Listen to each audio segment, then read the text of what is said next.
የዛሬ ውላችን ከጓደኞች ጋር ፈታ አለን ካሉም በኋላ እንግዲህ ጓደኞቹን ቻው ቻው ቻው እንገናኛለን አልኩት። ከዛ ጉዞ ጀመርኩኝ። በቃ ጉዞ ጀመርኩኝ ጉዞ ጀመርኩኝ። የእግር ጉዞ ነው። ከዛ ባጃጆች ስለነበሩ መኪናዎች ስለነበሩ ካሳለፍኩኝ በኋላ እኔም ማለፍ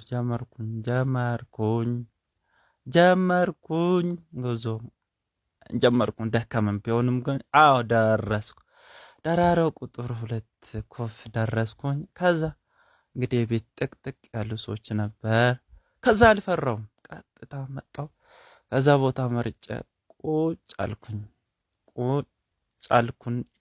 ከዛ ሰከንድ ሳልቆይ አስተናጋጆች መጡና ምን ልታዘዝ? ቡና አልኩት።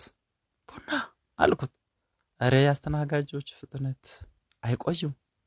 ሰው መያዝ ይችላል፣ ከስተመር መያዝ ይችላል። ምርጥ ደንበኞች ናቸው አልኩት። ከዛ ቡና ለመጠጣት ጋጋው። ከዛ ቀዳች ቡና እንግዲህ አማሰልኩኝ።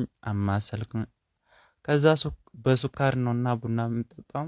ሱካሩን ቡና ካማሰልኩኝ በኋላ ከዛ ቡና ጠጣው። አቤት ቡና ሳም ኦርጋኒክ ቡና ነው፣ ይለያል። ደራሮ ቡና ይጠጡ።